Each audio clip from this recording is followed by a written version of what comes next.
que essa roda de conversa chama Transformação na Mochila, porque a gente vai falar de diversos aspectos, de diferentes aspectos de como o hostel ele faz um turismo consciente, e a gente tem que entender que sustentabilidade não é só meio ambiente, tem muito além disso. Claro que sustentabilidade ambiental é importantíssimo, mas a gente tem diferentes formas de pensar a sustentabilidade e como os hostels podem participar e acabam sendo protagonistas num estilo de turismo sustentável. Então, eu queria convidar aqui as pessoas que vão participar dessa nossa roda de conversa. Vinícius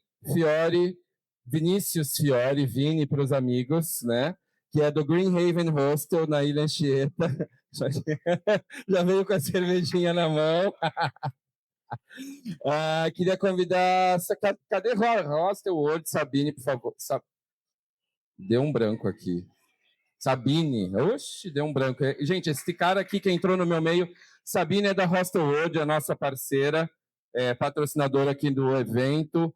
O Rafa Baracate, que é do São Paulo Free Walking Tour, que é uma experiência de guiamento por São Paulo. Ele vai falar de um outro perfil de sustentabilidade. E o Michael... Cadê o Michael? Dudu, para os íntimos. Vou pegar uma cadeira que eu não contei certo. Peraí, a gente pega uma cadeira a mais. Põe do lado do Vini ali, Dudu. A gente faz tudo do jeitinho de rosto, a gente improvisa, mas é mais gostoso.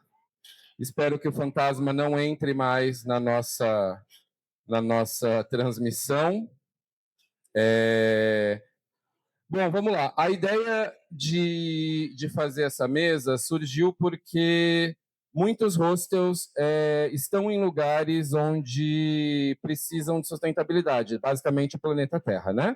A gente precisa do planeta Terra como sustentabilidade para a gente, como raça humana, como espécie, como animal humano, a gente precisa continuar sobrevivendo. Mas a sustentabilidade ela passa pela governança, então é interessante a gente falar de como a gente lida com as pessoas, porque a gente não pode esquecer que nós, seres humanos, também precisamos ser cuidados dentro desse universo inteiro, o impacto cultural e a valorização da economia local.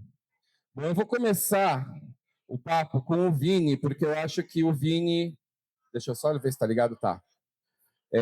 O Vinícius, ele é um dos fundadores, junto com o irmão ali, que está ali, o Túlio, do Green Haven Hostel, que é um hostel que já foi premiado várias vezes. Já está com 15 anos, já, né? 12 anos.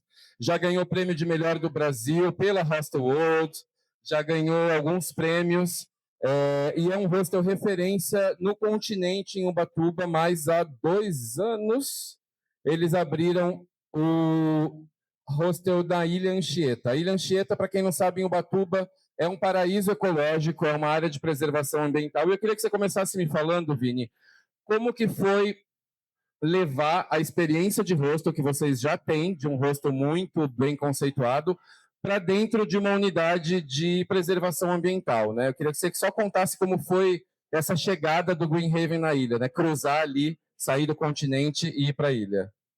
Sim, olá, boa tarde para todo mundo, né? É um prazer estar aqui falando com todo mundo. Tá saindo o som? Agora sim, né? É um prazer estar aqui falando para todo mundo. A nossa entrada lá no Parque Estadual da Ilha Anchieta, ela começou em 2019, né? Quando começou a história da licitação e tal. E aí a licitação terminou em 2023. Para a gente, foi uma mudança muito grande, porque antes a gente cuidava de um hostel, o nosso problema era indicar praia, as melhores festas. Um pouquinho mais perto, Vila. O nosso problema era indicar praia, as melhores festas. E então era uma coisa mesmo de vida de hostel. Daí, de repente, depois que a gente ganhou a licitação, a gente fez um contrato com o governo do estado de São Paulo, um contrato de permissão de uso, não é uma concessão. Vocês são permissionários, né? Esse nome é bom. É só um tipo de contrato diferente. E aí a gente fez esse contrato com o governo do estado e daí, junto com isso, veio grandes responsabilidades, né? Porque a gente saiu do universo de hostel, de uma casa, onde a gente fazia festa, para simplesmente cuidar de um parque, de uma unidade de conservação ambiental de proteção integral. que é mais ou menos a mesma proteção que tem Fernando de Noronha. A gente está lá na Ilha Anchieta. Então, e nisso, a gente tem vários pontos dentro do contrato que a gente precisa cumprir. E a gente vai discorrer isso um pouco mais para frente aí. Tá. Eu já queria já emendar que vocês aprenderam muita coisa. O Túlio, que é o irmão e é arquiteto que está ali, ele é um arquiteto focado em bioconstrução, em construção viva. O próprio Greenhaven do Continente, ele é uma construção viva. Vocês usam tinta natural, eu não sei qual é o nome direito. Tinta de terra. Tinta de terra, que eu achei muito legal. Aqueles negócio de trem, Isso, dormente de trem. Então, é uma arquitetura viva, né? Mas o que vocês aprenderam com a relação com a comunidade, estando na Ilha Anchieta? Quais foram os principais aprendizados de mudança mesmo de visão de sustentabilidade? Sim, e um dos pontos do nosso contrato, que é bem assim, que o governo fica bem em cima mesmo, é que a gente é obrigado a contratar 70% de mão de obra local, a gente é obrigado a comprar 70% dos nossos fornecedores, tem que ser a mão de obra local. E tem um restaurante lá também, né? E isso fomenta muito a economia da cidade, né? Outra coisa que a gente é obrigado a fazer, obrigado assim, eu tô falando obrigado porque tá lá no contrato, mas a gente gosta muito de fazer isso. A gente recebe muitas escolas, educação ambiental é um negócio muito, educação ambiental é um negócio muito sério lá, sabe? A gente sempre tem nossa equipe lá de meio ambiente, que a gente até trouxe os meninos aí, o Diego então, aí, e o Pedrinho. a gente vai fazer uma perguntinha depois. Depois pode ficar à vontade, pode usá-los. Vamos usá-los. E isso, a parte social é mais assim, né? A gente também tem toda a parte de coleta, a parte de captação de água, tratamento de efluentes, tem a fazenda de painel solar, tem a central de resíduos também. A gente tem bastante coisa que a gente faz lá junto com a comunidade. Para quem não sabe, a Ilha Anchieta ela foi um presídio nas décadas de 30. Começou em 1902 a construção, abriu em 1908 e encerrou tudo em 1955. 55. Teve umas paradas no meio aí. Teve uma grande rebelião. É uma ilha que ela é cheia de história, ela tem os patrimônios históricos ali. Então, quando eles chegaram na ilha, vocês não puderam construir nada. E eu sei porque a gente conversa, a gente é amigo. Vocês fizeram questão de pegar a ilha exatamente porque vocês entendiam aquilo como um patrimônio a ser preservado da cidade, né? Vocês vivem do turismo de Ubatuba já há 12 anos, então vocês entenderam aquilo. E quais... o que vocês mudaram já na ilha? Porque a ilha ela já era sustentável, vocês fazem a gestão junto com a Fundação Florestal. O que vocês mudaram, o que vocês ampliaram de sustentabilidade que já existia lá? O que acontece é que existiam já alguns serviços na ilha, por exemplo, a visitação da ilha das ruínas e a visitação das praias, isso sempre teve, né? As escunas levavam os turistas até lá, os visitantes. E aí a gente começou a agregar alguns outros serviços dentro da ilha, né? A gente tem um restaurante, a gente tem 3 tipos de hospedagem lá dentro, tem um hostel, tem quartos privados, a gente tem uma casa de vidro espetacular que ela... Vocês usaram as construções que já existiam, né? O que era o hospital virou quarto privado, o que era a escolinha virou o quarto de hostel e a casa do tenente virou a casa de vidro. A casa de vidro. Legal. Toda a arquitetura, tudo foi bolado pelo Túlio. Então tem até umas curiosidades assim, a gente tem os sofás da casa de vidro e os sofás da Casa Mata Atlântica, que é onde a gente tem os quartos privados, são todos feitos com restos do telhado das celas, que estavam no meio do mato, a gente reaproveitou. Lógico que esse mobiliário aí vai ficar para o governo do estado, não é nosso, né? Depois que a gente sair, fica lá, porque é da ilha. A permissão é de 10 anos, né? 10 anos, já foram 2. Já foram 2. Eu tive o prazer de estar lá na assinatura de um contrato que não rolou, porque teve um negócio lá no mar, a gente não pôde fazer. Depois fui na assinatura e fui na inauguração. Então, assim, eu vi a empolgação de vocês todos, assim, foi muito feliz quando a gente estava lá, foi um dia muito legal. A gente voltou, inclusive, cercado de golfinhas, teve um dia que foi lindo. Bom, depois eu volto para ti, eu queria passar para o Rafa rapidinho.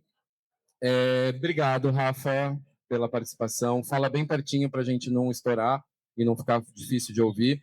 Bom, o Rafael, ele é criador do São Paulo Free Walking Tour. O São Paulo Free Walking Tour é a primeira, se eu falar errado, você me corrige, mas vamos lá. É o primeiro projeto e empresa de guiamento baseado em economia colaborativa. Então, já faz 15 anos já? 13 anos, há 13 anos ele trouxe essa ideia que já existia na Europa, foi o primeiro Free Walking Tour montado no Brasil, e eu chamei o Rafa para falar aqui, porque a gente estava conversando também, ele é um apoiador aqui do evento, mas a gente sempre conversou sobre o quão é importante e o quanto o turista de hostel, né? Porque o seu público é basicamente de hostel, né? Grande parte é hóspede de hostel.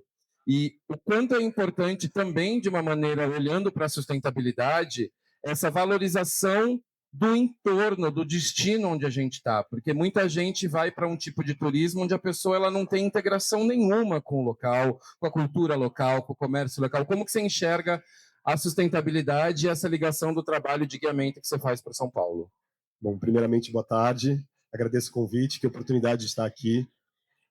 Bom, turismo sustentável, ele engloba, sim, cuidado com o meio ambiente, toda a parte ecológica, mas também o turismo sustentável é fomentar a economia local, valorizar a cultura local, empregar a mão de obra local. É muito bacana quando você falou ali nas cláusulas do contrato que vocês fazem com muito gosto, porque é exatamente isso, você consumir, você comprar dos fornecedores locais, você empregar a mão de obra local, é turismo sustentável, que é o oposto do turismo predatório. A São Paulo Free Walking Tour, a gente oferece passeios turísticos feitos a pé, à base de economia colaborativa. Então Como que é a economia colaborativa? Vai, explica essa parte. O turista que participa do passeio, ele no final do tour, ele define o quanto acha que vale o tour. E esse é o principal fator motivacional para nós, como guias de turismo, oferecer um excelente trabalho, e não algo superficial ou raso. A gente vai além, a gente se aprofunda para justamente trazer uma conexão real com a cidade, sem nenhum impacto negativo, ou seja, sem nenhum turismo predatório. Né? Legal. E você percebe, assim, eu sei que você falou que a maioria é público de hostel, mas você percebe a diferença daquele turistão clássico, aquele turistão, olha o ministro ali, oi ministro, tudo bom, ministro? Vamos aqui, pode, por favor, eu vou interromper a roda rapidinho, vamos falar com o ministro.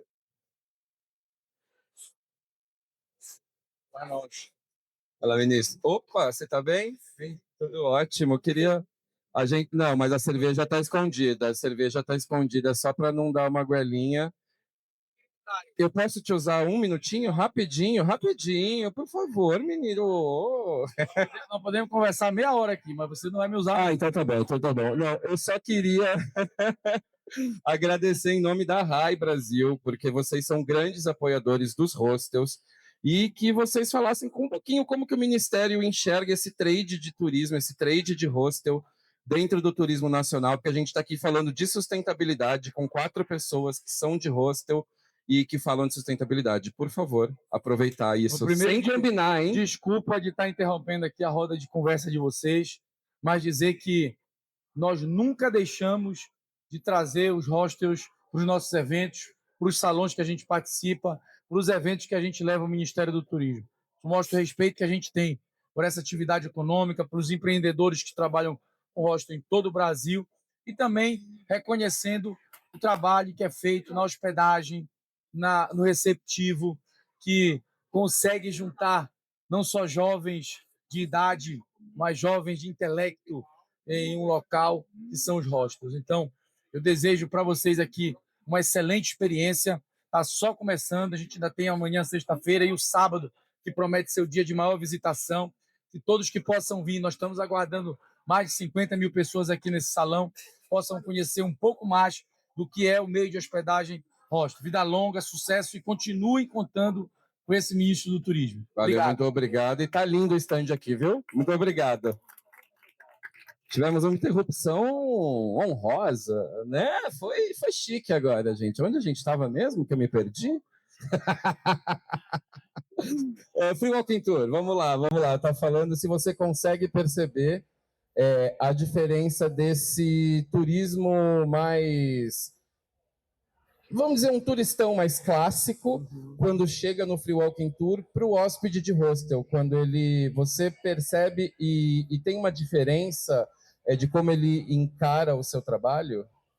A gente consegue ali identificar que tem perfis diferentes de viajantes, né? E aí claro, existe o perfil mais turistão, que o objetivo da viagem não é um contato maior, não é uma troca maior, não é um aprofundamento maior com o local que está visitando. Mas grande parte do público que busca Free Walking Tour, ele já tem uma consciência maior, ele busca, de fato, uma conexão com o local que ele está visitando. Então, a gente sente a maioria do nosso público é esse. De vez em quando vem um ali perdido que é um perfil mais do ônibus, daquele tour de meia horinha e depois vai para o shopping, mas o grosso do nosso público é quem quer se conectar, de fato, com a história e a cultura locais. Através uma maneira de a gente fazer essa ponte entre a cultura e a economia locais e o turista estrangeiro que está vindo visitar, são os modelos de parceria que a gente tem. Eu ia te falar isso, porque eu fiz o do centro e a gente foi comer na primeira padaria de São Paulo, Isso, a gente fez um rolê bem legal. Exatamente. A gente até tem um mapa exclusivo nosso que a gente desenvolveu, que chama Tip Map. Todo mundo que participa do Free Walking Tour de São Paulo ganha. Até onde eu sei, é o único Free Walking Tour do mundo que oferece um benefício desse para o viajante participante.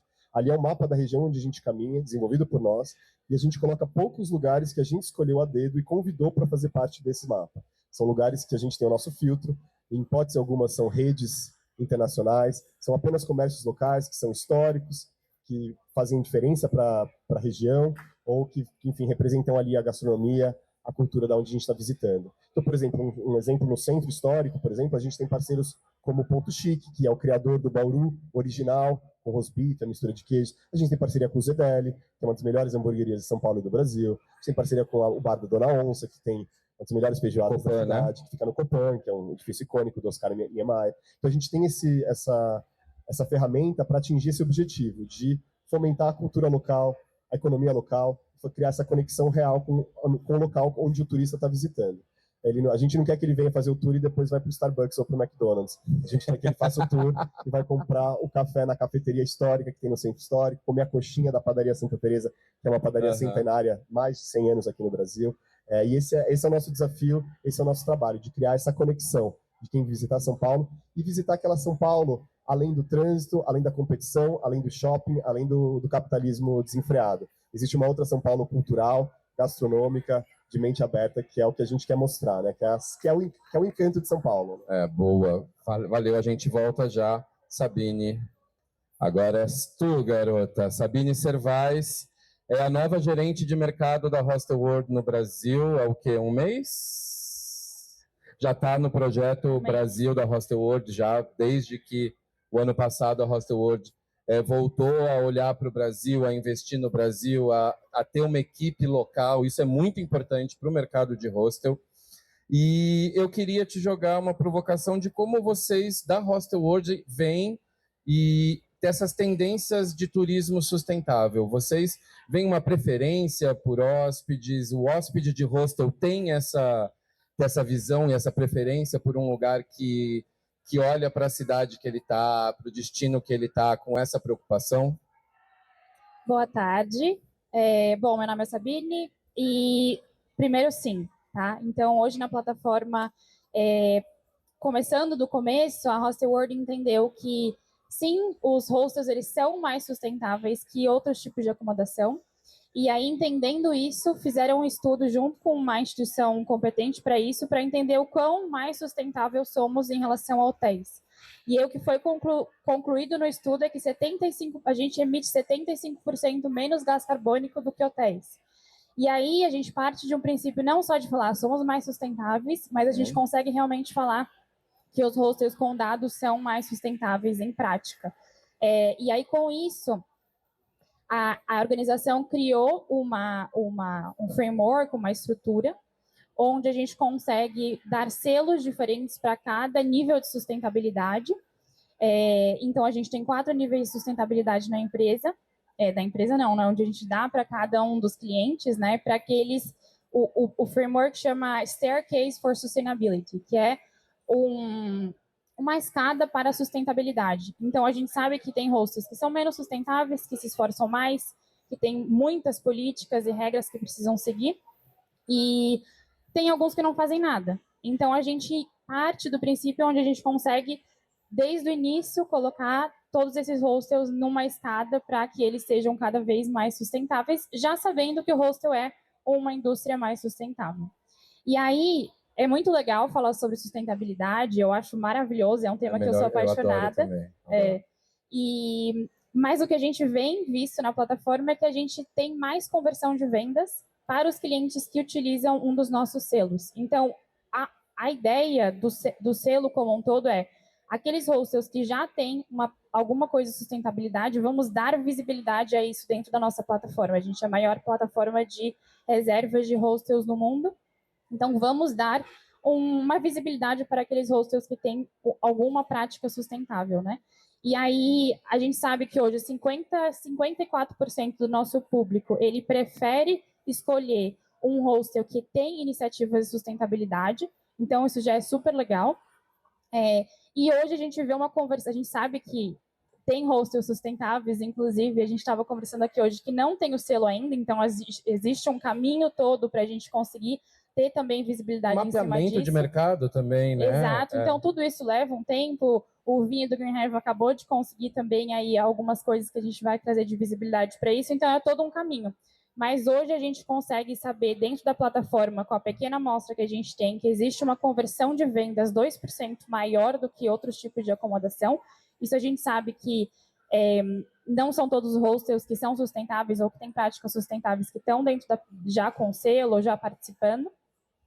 O preço médio da cama ele é mais alto também para quem tem uma prática sustentável.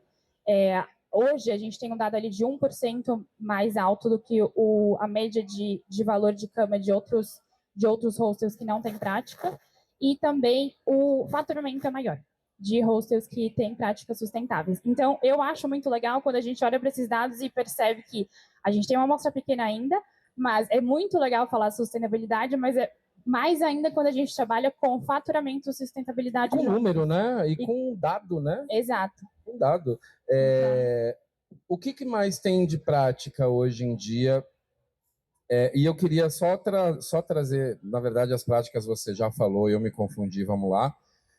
O Brasil nesse cenário, em relação aos hostels de outros lugares. A gente teve esse ano, para quem não sabe, a Hostel World ela entrega todo ano o Oscars, né, que é o Oscar da hostelaria mundial.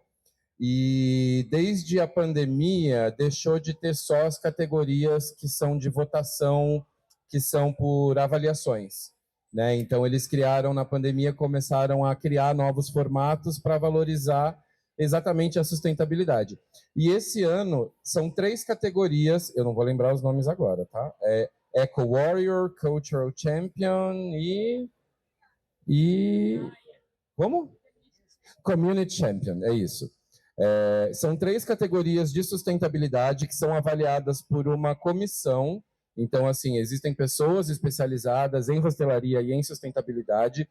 E dessas 3 categorias, 2 foram vencidas por brasileiros. Então, assim, o Brasil, quando as pessoas falam, só tem hostel bom na gringa, você está indo em hostel errado. Vamos começar por aí. Então, assim, a gente teve o Lagarto na Banana, em Pipa, que ganhou um dos prêmios de cultura, porque eles têm uma valorização da cultura local, que é tudo que o Rafa estava falando, né? Incentivar quem está no entorno. E o Joy Joy Rio de Janeiro, que é um hostel de grupo, é um hostel de rede, que está na floresta, ali na Mata Atlântica, ali no pé do Cristo Redentor. Como que... no Largo do Boticário, valeu. Como que o Brasil, como que você vê o Brasil assim perto do que os outros países estão fazendo? Porque vocês têm, né? Vocês são uma empresa mundial, você fala com seus parceiros que são gerentes de outros mercados. Como que a gente está? Como a gente está bem? Boa, boa. Além de eu gerenciar o Brasil hoje, eu também trabalho com Peru e Equador, né? É verdade. Então, cada país tem a sua forma de lidar com a sustentabilidade também, né? Cada país e cada hostel, se a gente vê a diversidade que a gente tem no país, cada um vai lidar com a forma diferente. Então, eu estava até falando com o pessoal de Alter do Chão. Eles têm pés de fruta dentro do próprio hostel, tem o café da manhã servido com a fruta do próprio pomar, assim, digamos, deles.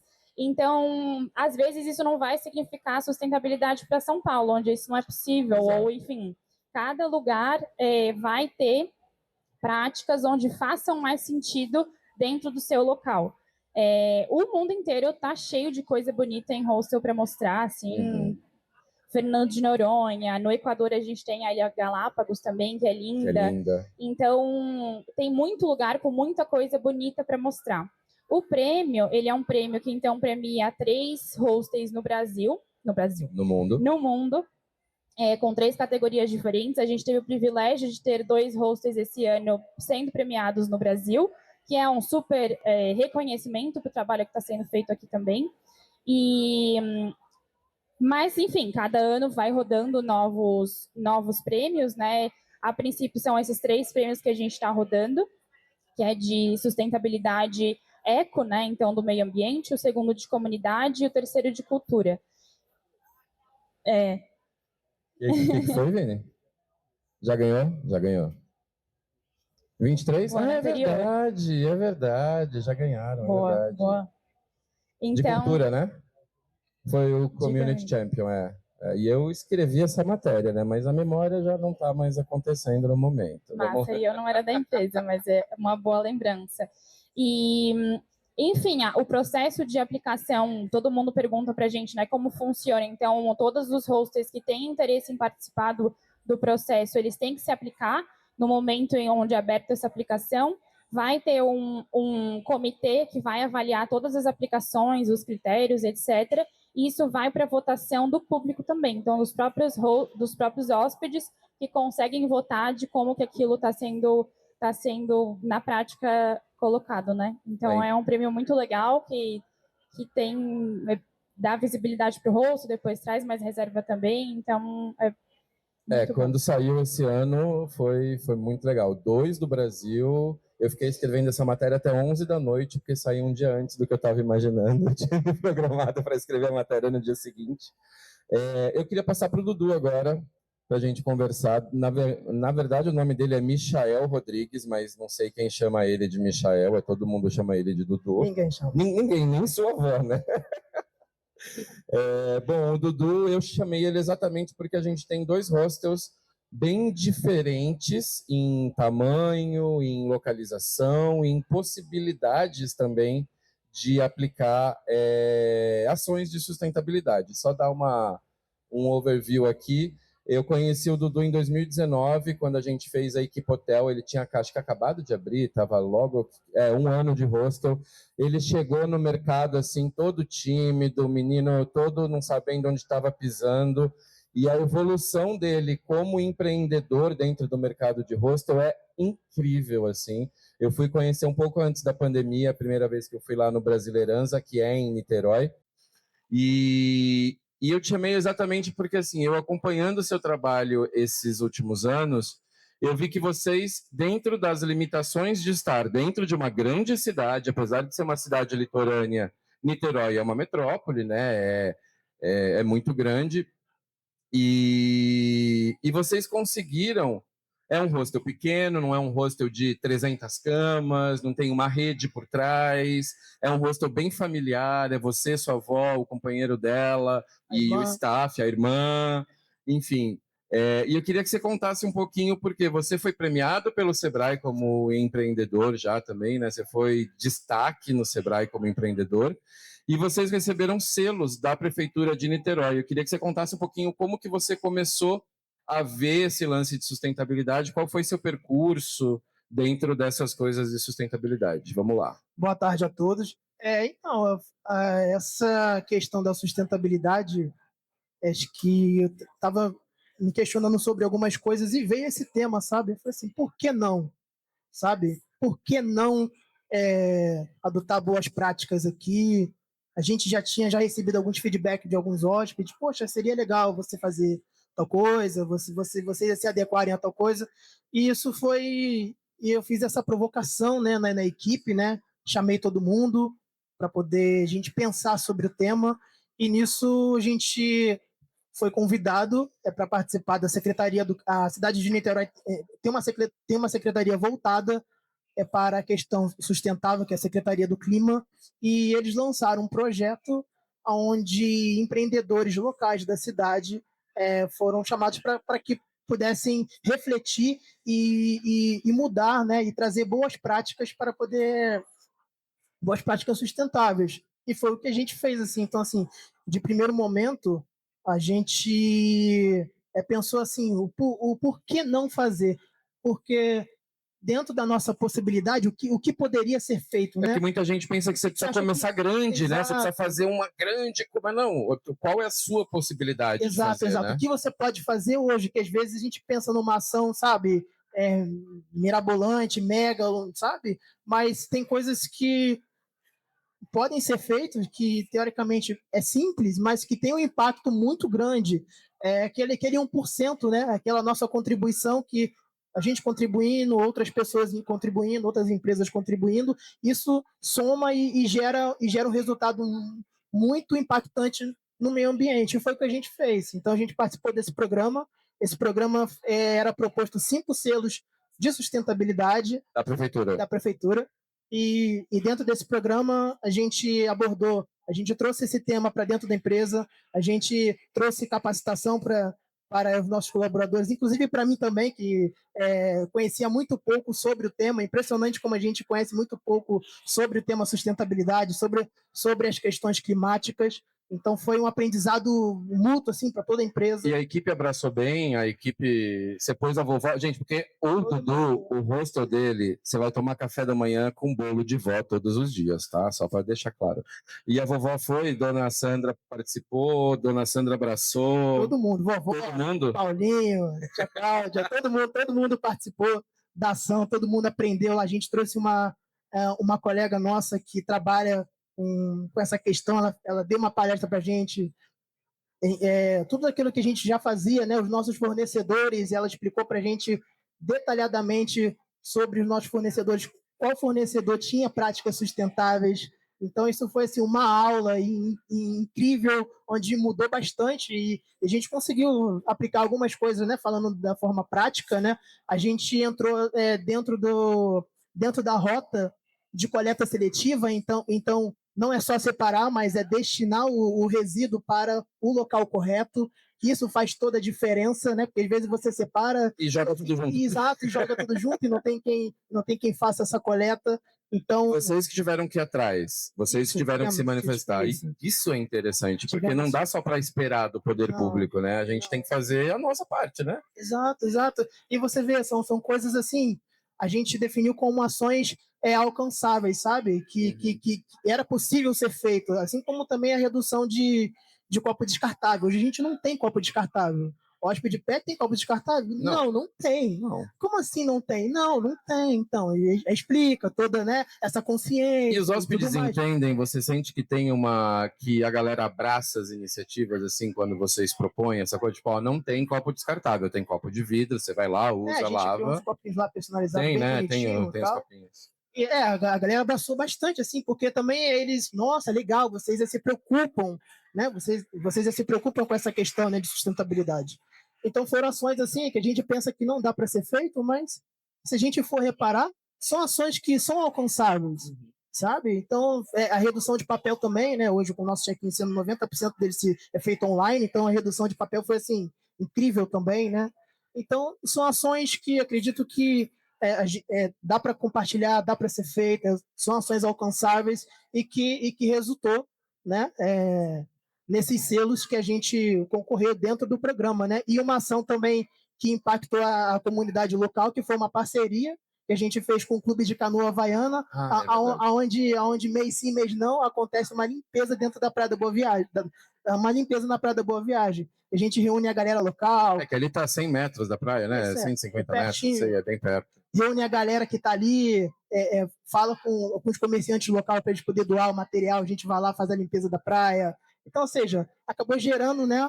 E o hostel se torna um multiplicador dessas iniciativas, né? Sim, total. Boa. Deixa eu perguntar para o Vini mais uma coisinha aqui, de como que vocês pensam nessa transformação do hóspede como aliado na sustentabilidade? Porque muita gente chega na Ilha Anchieta sabendo que é uma ilha e às vezes infelizmente, não com tanta consciência de sustentabilidade. Como que vocês agem? Como que é a chegada? Porque eu sei que quando chega tem uma recepção, né? Eles têm uma fala. Como que vocês trazem o hóspede para o teu lado e não para ele ir para uma praia que é mais distante ou para aquele cemitério indígena que tem lá e jogar um papel no meio do cemitério indígena. Como que vocês... Não é indígena? Ai, não é só indígena, tá, ok. Mas como que vocês trazem esse hóspede para ser aliado de vocês? Então, lá a gente tem dois tipos de visitantes, né? Nós temos os visitantes que vão para o parque e os hóspedes, né? Os hóspedes a gente tenta fazer alguma coisa mais de engajamento mesmo, como limpeza de praia, mostrar para eles toda a parte sustentável que a gente tem dentro da ilha, né? Do Parque Estadual da Ilha Anchieta. A gente tem lá a captação de água, fazenda de painel solar, estação de tratamento de efluentes, a gente tem a central de resíduos, a gente mostra ali como que... Tudo que é produzido de resíduo na ilha, vocês conseguem resolver. Quem que é o seu... É aqui. O Diego, ele pode até falar melhor sobre isso. Por favor, Diego, senta aqui no cantinho, aqui, ó, na mesinha aqui mesmo, a gente faz no improviso. O Diego é nosso coordenador. Meu xará, Diego, pode sentar aí. O coordenador de meio ambiente, ele que entende toda essa parte aqui. Tá, boa, a câmera tá ali, só não esquece que a gente tá no programa, tá? Me fala como que é essa questão dos resíduos, porque a ilha, tudo que vocês produzem de resíduos lá, vocês conseguem, de uma certa forma, resolver esse problema lá mesmo, é isso? De certa forma, sim. Que aí nós temos um plano, que é um plano de gerenciamento de resíduo sólido, que é um plano que foi firmado com o Estado, né, com a Fundação Florestal, né, desde o início. Nós temos outros planos também de monitoramento de impactos da visitação, de riscos e contingências, mas no caso do plano de gerenciamento de resíduo sólido, nós temos a minha equipe, né, de meio ambiente, e aí tem várias atividades, desde a coleta em todos os contentores, né, a coleta de rotina, que é a coleta diária, aí todo esse resíduo na alameda principal dos contentores e os resíduos das edificações vai para o CRIA, que é a central de resíduos na Ilha Anchieta. Aí lá é feita toda essa segregação, né, que é a separação por categoria, né, papel, vidro, né, alumínio, né, o rejeito.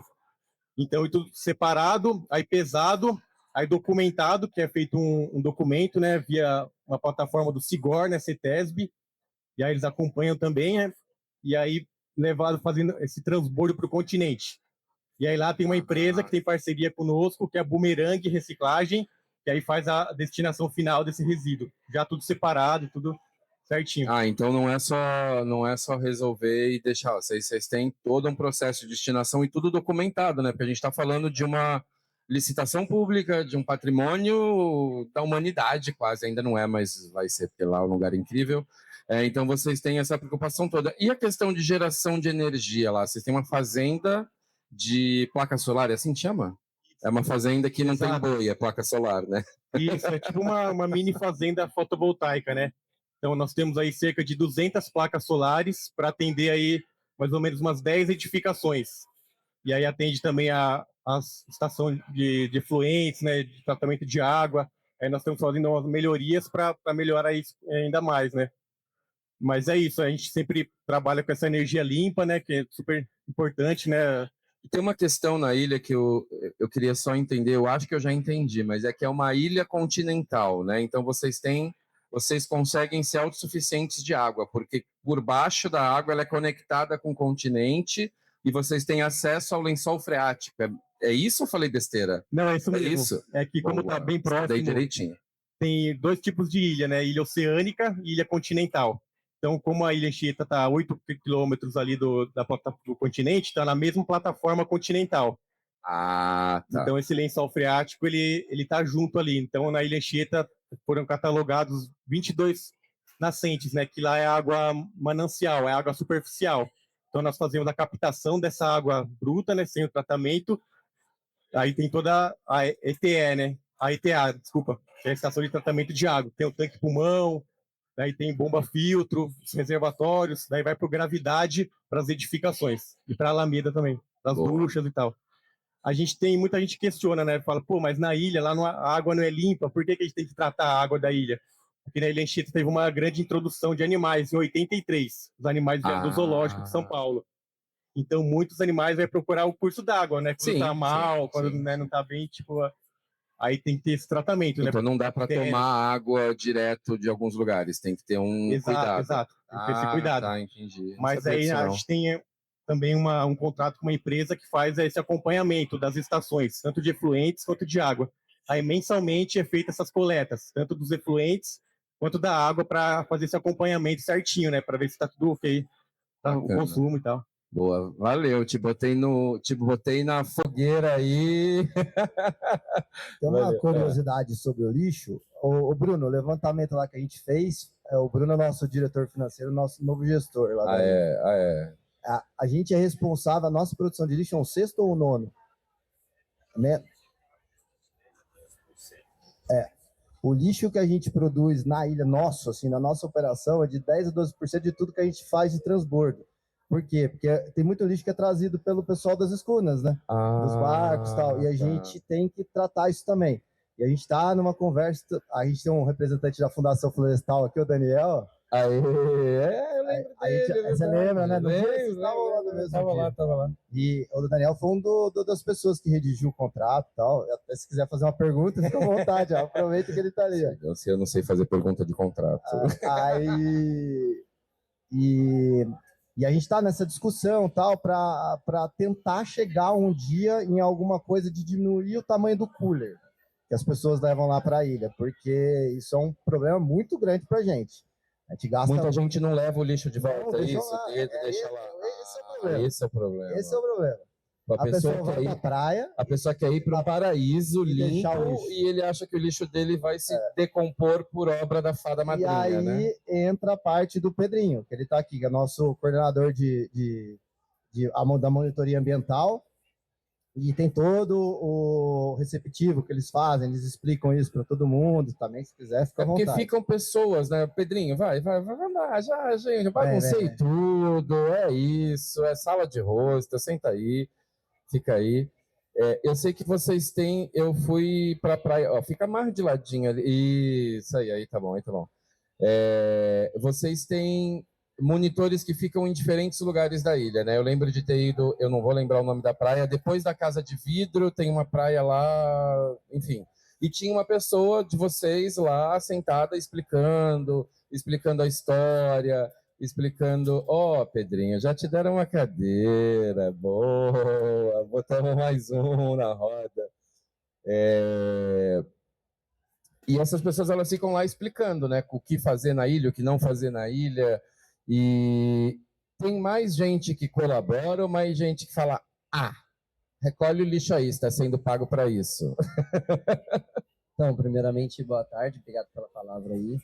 A gente divide a nossa equipe de monitoria em postos de monitoria. Então, na ilha a gente tem ao todo 7 praias, né? E a gente divide nossos monitores em postos divididos nessa praia. Então, a nossa missão é tentar falar com todo mundo que chega na ilha nos canais de desembarque. Então, cada praia vai ter um canal de desembarque para o barco chegar, e aí a gente vai e troca ideia com essa pessoa. E uma das primeiras coisas que a gente fala é sobre os resíduos trazidos para a ilha. Então, a primeira coisa que a gente fala é o seguinte, olha, o lixo que você trouxe, se puder retornar com ele para o continente, vai ajudar muito no nosso controle e no transbordo de resíduo sólido. Cara, é um desafio enorme, porque em Ubatuba, principalmente, em toda a cidade, o que o principal é o turismo sol e praia, né? Então, é o turismo de massa. Então, tem muita gente que vai para a Ilha Anchieta com essa intenção, mas esquece que lá é um parque estadual. Então, é muito diferente uma praia de povão, né, que vai para curtição e tal, que beleza também, mas é um parque. Então, é muito difícil quando a gente encontra esse tipo de turista, porque a gente conseguir chegar na cabeça dessa pessoa precisa muita conversa, muito diálogo, e é lógico, né? Às vezes tem pessoa que chega mais alterada, e a gente tem que ter essa conversa, a gente tem um trato super legal, e tem dado certo. Os números têm mostrado, né? Tem acompanhado com o Brunão os nossos relatórios, e tem melhorado muito, junto com o Diego também, tem reduzido, né, o lixo na ilha, o pessoal tem retornado com o lixo para o continente, então é na conversa, é também trazendo a pessoa para conhecer um pouco mais da ilha e também da Mata Atlântica, que é o bioma que a gente está inserido, porque não adianta a gente chegar e falar, é proibido, não pode. Daí não, você vira proibido, o ecochato. você vai virar o ecochato. Agora é muito mais legal você chamar a pessoa para fazer um passeio de canoa havaiana com você, a gente também tem a canoa lá na ilha, chamar a pessoa para fazer uma trilha interpretativa, levar a pessoa para conhecer a nossa central de resíduos sólidos, e a pessoa começa a entender o porquê que tem que levar o lixo embora, e não deixar o lixo ali na ilha. Boa, valeu, Pedrinho. Valeu, obrigado. Bom, eu queria voltar para a Sabine. eu queria voltar para a Sabine, para você. Tem bastante donos de hostel aqui, gente que está chegando no mercado agora. Minha amiga que montou um hostel em Aracaju, que a gente se conheceu agora de pouco. E eu queria que você desse uma ideia de quais são os desafios ainda que os hostels têm para ter ações de sustentabilidade e como eles podem contar com a Hostel World também para uma orientação, né? Para o que fazer. Pô, você está em Aracaju, você pode fazer isso. Você está na Praia do Rosa, como o Luiz aqui, lá que tem avistamento de baleia. Então, assim, é diferente a visão dele do que a sustentabilidade para do Dudu, que está em Niterói. Né? Como que a Hostel World pode pegar na mão desse hosteleiro, porque a gente é um mercado grande no Brasil, acho que a gente deve estar em torno de uns 1.000 e alguma coisa por aí. Então, como que a Hostel World pode ajudar? Como que eles podem contar com vocês em relação a isso? Boa. O nosso framework, a nossa estrutura, ela tem 4 níveis hoje, e o primeiro nível de sustentabilidade, ele coloca na posição o hostel de se comprometer com algumas causas. Então, ele tem que se comprometer com 4, né, com a parte de eco, de cultura, de comunidade. Então, valorização da mão de obra local, comprar comida também local. Aí a gente não tem uma porcentagem, um valor para isso tudo, mas se comprometer, olhar para o seu entorno e entender de que forma que eu posso ser mais sustentável nas práticas que eu já tenho hoje. A gente sabe que muitos hostels já têm práticas sustentáveis, inclusive no Brasil, que não sabem que isso é sustentabilidade, porque só faz parte do dia a dia. Então, por exemplo, de valorizar uma mão de obra local, ou no próprio hostel servir uma goiabada, servir uma tapioca. Um bolo feito pela avó. Um bolo feito pela avó, um bolo de fubá, um bolo de cenoura, que faz parte da nossa cultura e que às vezes a gente nem sabe que isso é, na verdade, você sustentar uma cultura que é a cultura brasileira, né? Uhum. Então, o primeiro passo é você olhar para o que você já tem e entender se isso é sustentável ou não é. Então, no primeiro nível que a gente tem de sustentabilidade da Hostel World é para dar visibilidade aos hostels que têm interesse em ser. Deixa eu colocar a mão na minha cabeça, na minha consciência e ver se eu consigo colocar algumas coisas em práticas. E aí, dentro dessa estrutura, tem todas as perguntas e formulários onde você preenche, que ali mesmo você já consegue entender um pouco o que é ser sustentável para a organização. E depois, os próximos níveis, que aí já são níveis de sustentabilidade, onde a pessoa precisa. O segundo nível, você tem que mensurar, você tem que nem os meninos fazem, né? Eles têm todos os números na planilha. Então, os hostels precisam colocar isso em números, precisam metrificar, precisam comprovar de alguma forma. E o terceiro nível já vai para órgãos mais que conhecem muito mais sobre isso e precisam de certificações. Então, o Dudu falou aqui para a gente que ele tem algumas certificações para isso, não são todos os hostels que vão ter. O terceiro nível, onde você vai ter uma comprovação realmente de que você está seguindo uma forma de fazer sustentabilidade. Nem todos os destinos têm uma certificação como Niterói tem, né? Exatamente, a gente tem todos esses. Ou até a parte de lixo, a gente estava discutindo aqui. Às vezes você, no seu próprio hostel, consegue fazer a divisão de lixo. Mas e se a cidade não faz, não tem nenhuma coleta seletiva, né? Como é que você consegue levar isso para frente? Não faz sentido nenhum. Você está colocando... Você separa no seu hostel, mas depois na cidade vai tudo para o mesmo lugar. Então, tem muitos desafios que a gente precisa fazer, mas hoje a estrutura da Hostel World, o que a gente entrega é para dar visibilidade realmente para os hostels que têm iniciativas como essas, e colocar a mão na consciência, pensar de que forma que a gente pode fazer diferente. Boa, beleza. Bom, deixa eu ver aqui. Gente, alguém tem alguma pergunta? Tem alguma pergunta? Vamos lá, peraí que eu levanto. Ui, tô velha. Rapidinho, boa noite a todos. Eu sou a Caia, iniciando no segmento de hostel, Caju Vila Hostel em Aracaju. Não tenho nenhuma experiência ainda. A gente só entrou com a cara, a coragem e a boa vontade. Me interessou falar com o Dudu também, mas porque você me disse que não tinham a pretensão de ter um hostel inicialmente. Né? Era a sua casa, a casa da sua mãe, da sua avó, né? E aí as pessoas foram falando, e daí você criou um hostel, e hoje você é um exemplo de sobrevivência nessa área, que eu acho muito legal, você investiu. Então, assim, o meu hostel está no menor estado de Sergipe. E, por conseguinte, eu acho que ele é o menor hostel do Brasil. Então, não sei, nós temos apenas 15 leitos e a intenção é dobrar, triplicar. Eu quero que você me diga, assim, inicialmente, qual foi a sua maior dificuldade para se firmar enquanto hostel? É interessante que o Dudu também não é um hostel muito grande, né? De número de camas. É por isso que eu te falei isso. Vai lá, vai lá. Obrigado pela pergunta. Acredito que todos os dias a gente pode aprender coisas novas, né? Acredito que se você está disposta todos os dias a aprender coisas novas, isso é um combustível excelente para que você possa seguir, porque vão vir muitos desafios. A gente passou por desafios enormes. Todo mundo aqui passou e passa. Teve a pandemia também, loucura, sabe? Loucura na pandemia. Para você ter ideia, a gente vendeu sorvete na pandemia para sobreviver. Muito Só bom, para você inclusive. Muito saber bom. um pouquinho da nossa história. Então, tá disposto a aprender coisas novas todos os dias, ter a mente aberta para poder aprender, conseguir executar também, né? Colocar em prática e seguir em frente. Acho que é isso, assim, é o que a gente cultiva lá no hostel lá. Quando vem coisa nova, eu deixo minha avó doidinha. Minha avó, ela vem esse garoto de novo aí, querer fazer coisa aqui, ó. É assim mesmo. Entendeu? É assim e assim. A dona Sandra é boa de bolo e boa de papo. Minha avó é maravilhosa. Ser mais um, já tem um monte, concorda? A gente tem que ser o diferencial, né?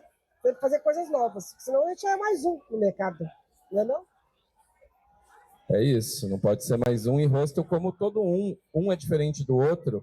Eu queria, né? Um é diferente do outro, então tem que diferenciar mesmo, né? Eu queria passar para o Rafa para só fazer uma pergunta para você em relação aos pequenos comércios, porque vocês vão, como você falou, nessas parcerias que vocês têm. Eles entendem o que é economia colaborativa? Eles entendem, porque assim como a Sabine falou, que o hostel faz uma coisa, faz um bolo e faz uma valorização da cultura, e ele nem tem o conhecimento do que ele está fazendo em relação à sustentabilidade. Talvez esses pequenos comércios, eu não sei, eles entendem qual é o conceito, o que você está fazendo, tipo, eu estou te ajudando a valorizar o seu negócio, eles têm essa consciência? Sim, os nossos parceiros, né, os lugares que a gente firma parceria e que a gente vê potencial em indicar, a gente vê que vai agregar a experiência do turista ao indicar, eles têm consciência, sim. Eles sabem a importância, eles sabem o lugar deles no bairro, na região onde a gente caminha, e eles buscam exatamente isso. Eles se interessam pela parceria porque a proposta da parceria é exatamente valorizar a economia local. A gente está falando de turismo sustentável, e acho que turismo sustentável a gente pode também tem um sinônimo que é a microeconomia. Sim, é você fazer com que o dinheiro fique ali, né? O turista vem e ele vai gastar no hostel, vai comer no restaurante do lado, vai fazer o passeio com o guia turístico da cidade, que é diferente de um turismo de massa, um turismo de excursões de milhares de pessoas, hotéis com centenas de quartos. E esse é o nosso desafio. A gente trabalha muito alinhado com todo o mercado de hostel aqui em São Paulo, justamente porque é isso. A gente está no mesmo universo e está vestindo tá vestindo a mesma camisa e batalhando no mesmo desafio. Eu queria só que você falasse um pouquinho da importância do guiamento. A gente já conversou muito sobre isso, a importância de quando a gente viaja, é claro, você vai sozinho, você vai descobrir um destino, você sai por aí, né, do jeito que você quiser, mas a importância do guiamento, porque o guia de turismo é uma coisa profissional, é uma profissão regulamentada, que precisa de documentação, que precisa de tudo muito certinho para acontecer. Isso também é uma forma de ajudar com que uma profissão não acabe, né? Eu acho que entra na seara de valorização da mão de obra local, né? Quando você faz um passeio turístico com um guia qualificado e autorizado para fazer isso, credenciado por isso. No Brasil existe uma regulamentação para a profissão de guia de turismo, então não é só sair guiando, você precisa ter uma qualificação específica, ter um credenciamento de guia de turismo emitido pelo Ministério do Turismo, após fazer todo o curso técnico de guiamento. Então, bom, a gente teve alguns meses atrás um exemplo do que acontece quando você faz um passeio turístico com um guia que não está nem aí. Ele deixa o turista para trás, o turista cai e morre. A gente viu, e todos nós ficamos agoniados em ver como isso. E é esse o problema de a gente fazer um passeio turístico com alguém que não é profissional, não é qualificado, não está autorizado a isso. Isso também é sustentabilidade, isso né? também exato. É valorizar a mão de obra local, é valorizar o profissional que está ali prestando o serviço, né? E isso vai refletir também na qualidade da sua experiência, né? Sim. Você ficar num hostel irregular, ilegal, sem todas as autorizações, alvarás, etc. e tal, é um risco para sua viagem muito grande, dá tudo errado. O famoso perrengue, né? Que é o que a gente não quer passar. É o barato que sai caro. O barato que sai caro. Isso vale para qualquer setor, qualquer prestação de serviço, a gente tem que buscar um serviço profissional e que está regulamentado e autorizado a fazer aquilo, porque isso vai garantir a qualidade da experiência que a gente vai ter. Tá, boa. A diferença do trabalho dele para o Vai de Roteiro. A São Paulo Free Walking Tour é o Free Walking Tour oficial de São Paulo desde 2012, é o pioneiro nesse conceito no Brasil. Então a gente já faz esse trabalho há 13 anos, com guias credenciados pelo Cadastur, para conhecer São Paulo de maneira sustentável. O Vai de Roteiro é um programa de passeios turísticos organizado pela prefeitura atual. É um programa oferecido pela atual gestão. Nós não temos nenhum vínculo com nenhum órgão governamental. Muda prefeito, sai prefeito, entra prefeito. Eu não posso falar do Vai de Roteiro. Posso falar da São Paulo. Mas é porque assim, o Vai de Roteiro é uma iniciativa governamental. Exato. E aí, governamental vai ter mais verba para ser falado, né? Tem propaganda, tem... Então, como que faz para acessar o São Paulo Free Walking Tour? São Paulo Free Walking Tour é um passeio... Para participar dos passeios turísticos feitos a pé por nós, é só acessar o nosso site, sãopaulofreewalkingtour.com, você vai escolher o roteiro, reservar, escolhe o dia... É bem simples, tem português, inglês, espanhol... Português e inglês. Espanhol não tem mais? Os hispânicos se juntam no português ou no inglês. Juntam no português ou no inglês, perfeito. Eu achei que tinha em espanhol ainda. Exato.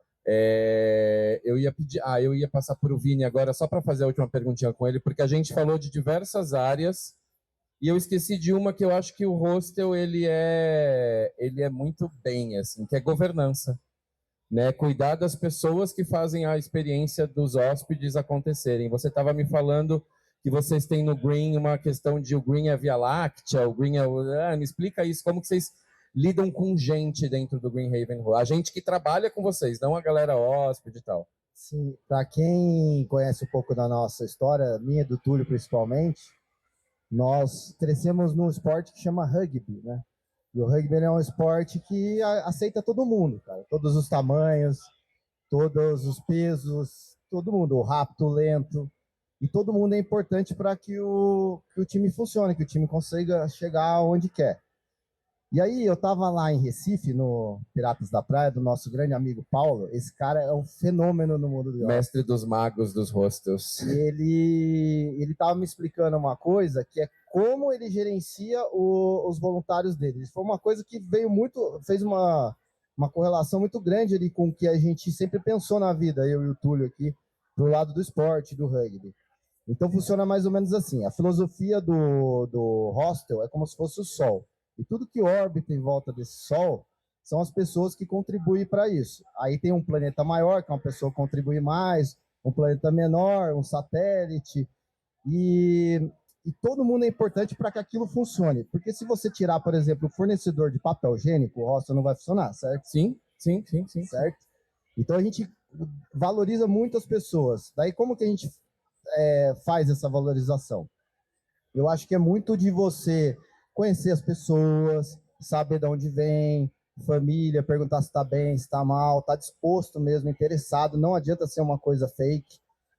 Esse é o grande ponto. Não dá para ser aquele RH pro forma, né? Não dá. Se você está preocupado com os seus colaboradores, você tem que perguntar, você tem que conversar, você tem que se interessar.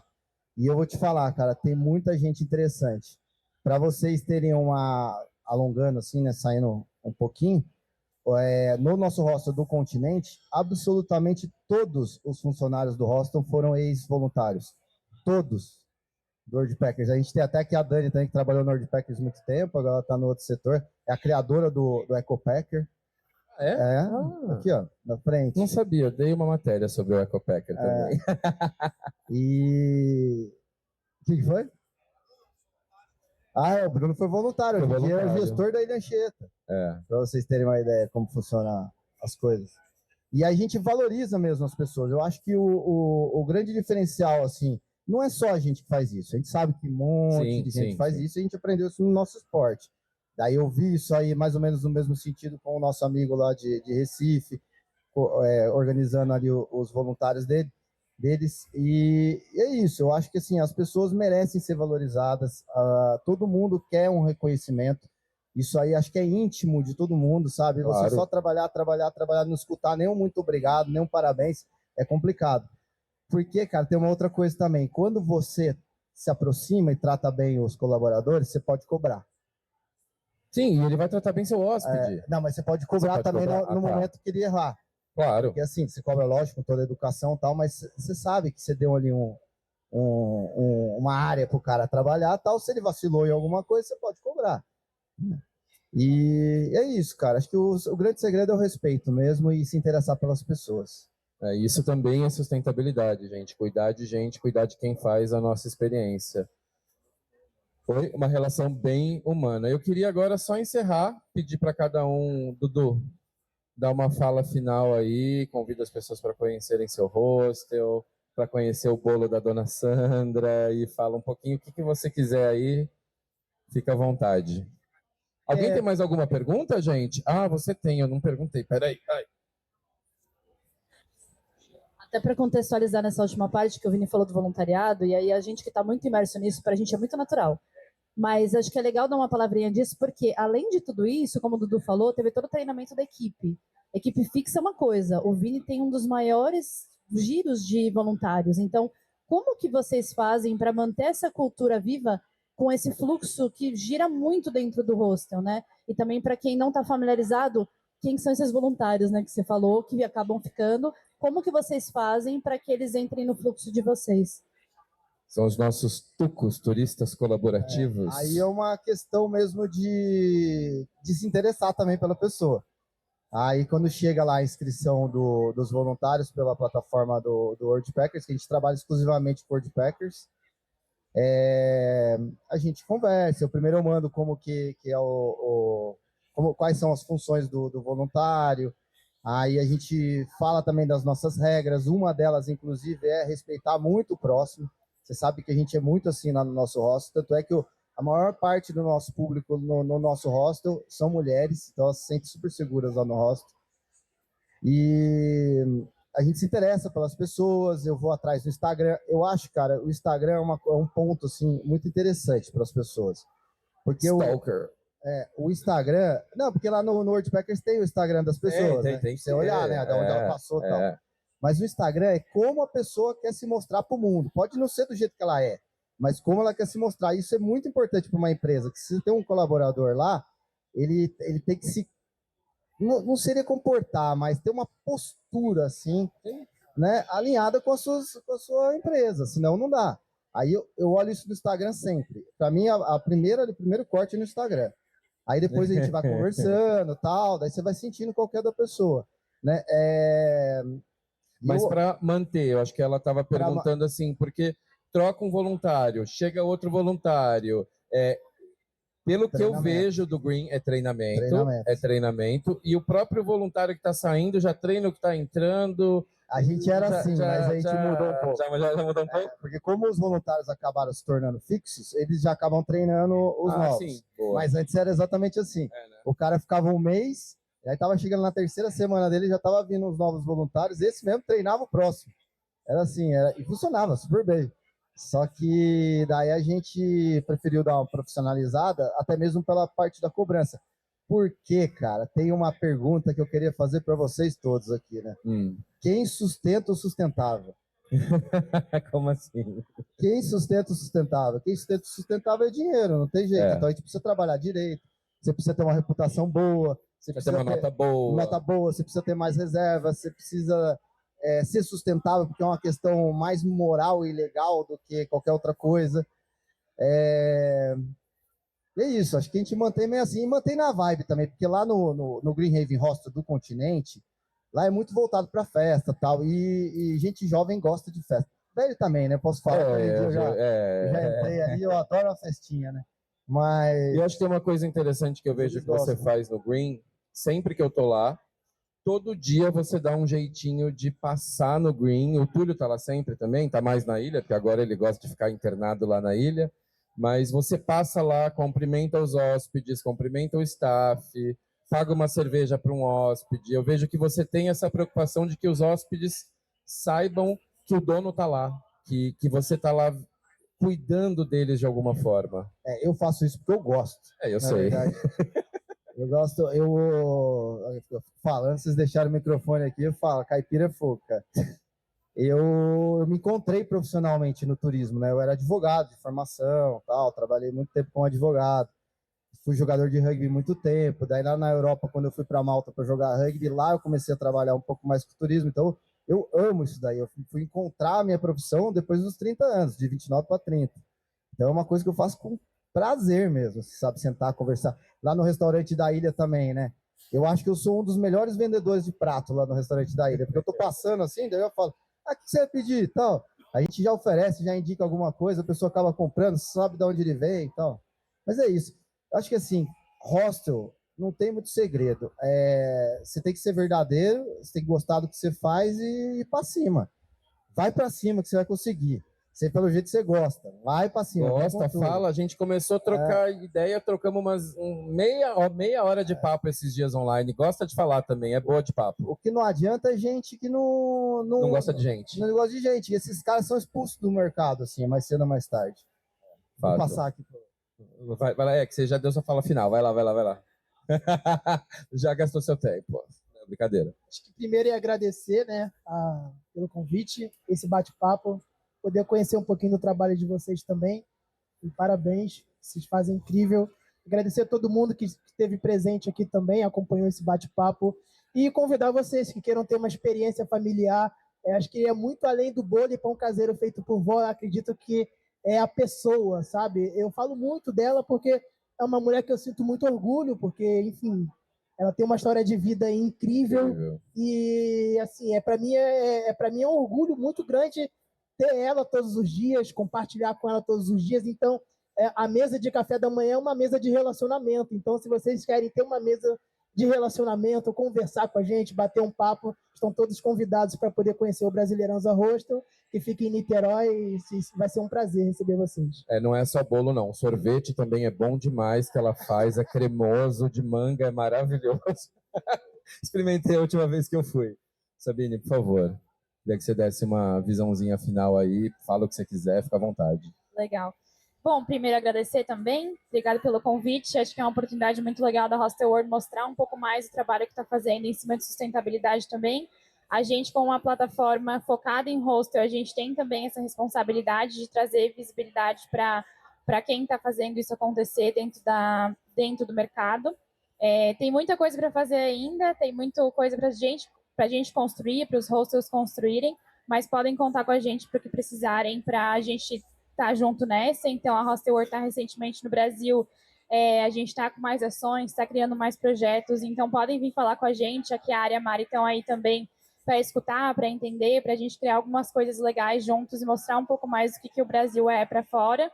Hoje, 90% dos nossos clientes são europeus e internacionais, fora do Brasil. Então, teve um aumento esse ano, né? Bem interessante, né? Teve um aumento de 60% de 40% das nossas reservas de noites em relação ao mesmo período do ano passado. Então, a gente está presencialmente aqui, está trazendo resultado, e isso está sendo muito legal também. E está trazendo retorno financeiro para as propriedades, que é muito legal falar sobre sustentabilidade, mas se isso pesa no final do dia no bolso, que nem o Vini falou, a gente esquece de tudo. Adorei o quem sustenta o sustentável. Muito bom, muito bom.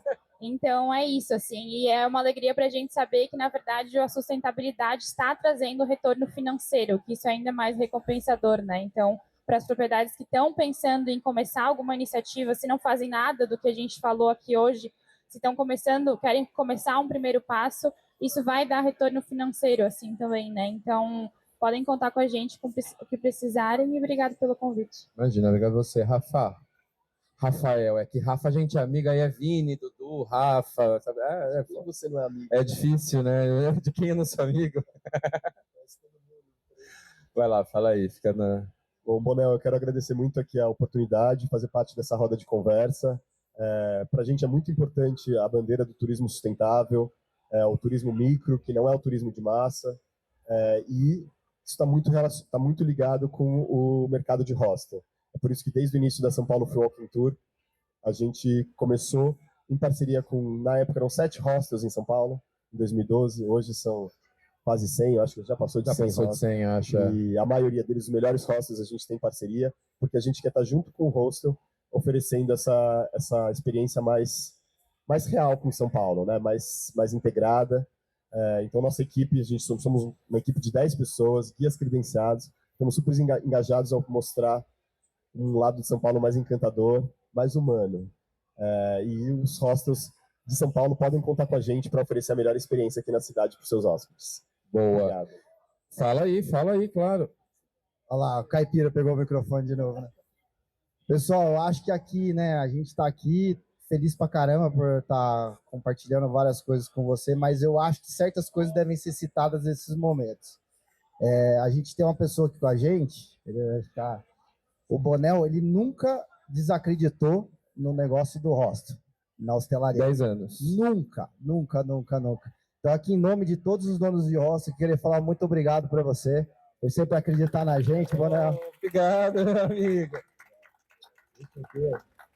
Que é difícil, sabe? Todo mundo é muito mais fácil desistir. E ele não desiste, cara, nunca. Obrigado. Aí, Quem quiser conhecer o Green Haven Hostel em Anchieta, o Green Haven Hostel no Continente. Estamos com sorteio aí do 2 noites no Parque Estadual da Anchieta, que é um parque incrível, tem todo o contexto histórico, geografia, biologia, tudo que vocês quiserem. Deixa eu encerrar, deixa eu sair daqui. Vamos lá. Agradecer a RAI Brasil, né? Esse evento ele é uma organização da RAI, que é a associação que representa os hostels junto ao poder público. E eu queria chamar o Luiz, que é do Rosa Surf. Luiz, assume ali a cadeirinha vermelha. Eu acho que ali tá no quadro ali. Vê aí na câmera para mim, tá, né? Assume a cadeirinha vermelha ali, porque a gente tem uma novidade que acabou de acontecer enquanto a gente estava fazendo essa mesa. A Embratur assinou uma coisa com a RAI. Então agora a gente tem um novo rolê. Explica, o Luiz é diretor financeiro da RAI. Então vamos lá, é o homem do dinheiro. Boa tarde a todos. Mais perto, Luiz. Boa tarde a todos. Não, na realidade, até nós vamos ter um pouco daqui, né, dessa roda de conversa aqui, bem interessante, justamente porque a gente fechou um termo de acordo com a Embratur para a divulgação dos hostels nacionais no exterior, né? Então, é um acordo da RAI com a Embratur justamente para isso. Muito provavelmente nós vamos ter na BAB algum evento também no Rio de Janeiro, já nesse sentido, né? Já começa as ações desse termo de cooperação, tá? Então, acho que isso aí é importante, isso aí mostra uma maturidade dos hostels, né, como um todo, no Brasil. A Embratur apoiou muito a gente esse ano, né? E é importante ressaltar justamente, né, a gente está num stand aí que foi montado pelo Ministério de Turismo, então, com total apoio deles, foi uma interação muito bacana, já é o 3º ano que a gente está participando do Salão de Turismo, né? Então, tivemos em Brasília, tivemos no Rio de Janeiro, então estamos tendo a oportunidade, e num stand muito lindo, que foi realmente... excepcional, assim, até fico um pouco emocionado. Esse ano a gente... De estar aqui, porque a gente está construindo isso junto ao Ministério do Turismo, né? E a Embratur está vindo junto aí, porque talvez todos já saibam, mas existe um Plano Brasilis, né? Para divulgação nos estados, e isso aí vai estar direcionando. Então, vai estar toda direcionando essas ações do Brasil para o exterior, né? Isso a gente teve um aumento aqui de 40% ali, né? Isso aí só tende a crescer, né? A gente ainda tem muita oportunidade, a gente tem muita perspectiva de crescimento, e a Embratur está olhando isso, está nos apoiando para isso, e eu acho que com isso a gente vai realmente crescer muito mais que 40% aí a cada ano. Eu acho que eles querem fazer um plano bem interessante de divulgação, né, dos hostels, assim, não é só uma divulgação do Destino Brasil, né? Uma divulgação que o Brasil tem hostels muito legais e assim vale a pena vir para o Brasil e ficar em hostel. Aproveitando, quem fizer a carteirinha High Pass, que é a carteirinha de mochileiro da High, hoje, amanhã, ou sábado, obviamente, já ganha, já sai daqui com uma diária grátis em um dos hostels da rede. É só falar com o Luiz, com a Ana aqui no balcão, a galera já faz a carteirinha, e essa carteirinha dá direito a desconto de 10%, é isso? Não tô doido? 10% em hostels no Brasil e no mundo. Então, se você vai para o Chile, para o Uruguai, para a Espanha, para a Tailândia, para os Estados Unidos, para o Canadá, e você vai achar um hostel que tem aquele logo da Hostel International, você vai ter desconto, tem desconto em restaurante, tem toda uma rede, um clube de vantagens aí para quem é mochileiro. Então, quem fizer a carteirinha agora durante o evento já sai daqui com uma noite e podendo aproveitar os hostels. Mais alguma coisa, gente? Porque a gente está aqui assim, a gente está sem hora para acabar. Só reforçar que eu sou do Ministério do Turismo e que todos os hostels possam fazer o cadastro, porque o cadastro ele abre portas, principalmente quem é de fora do Brasil, ele consulta o cadastro e aí ele fala assim, beleza, essa empresa ela é parceira do governo, então façam o cadastro, todo mundo que tem um hostel, por favor. Não, bem lembrado, e porque agora eu vou falar mesmo. É interessante que a gente, não como se eu não fosse falar, né, obviamente. É interessante que a gente tenha o cadastro para que a gente tenha estatística, para que a gente saiba falar quantos hostels existem, para que a gente junte forças, Hostel World, eu como imprensa, o Ministério, para que a gente consiga ter números reais do mercado, né? Então, o cadastro não é um controle que o governo vai te controlar. Gente, pelo amor de Deus, o celular está controlando a gente onde a gente está. Muito mais. Então, assim, a gente precisa, para o mercado de hostel é importante, assim como eu falo sempre, para se credenciar a RAI, porque a RAI é a associação que faz esse meio de campo entre os governamentais. Então, assim, quanto mais hostels tiverem na rede da RAI, mais força a gente vai ter para chegar no Ministério e falar, ô, ministro, eu peguei ele aqui no laço, você viu?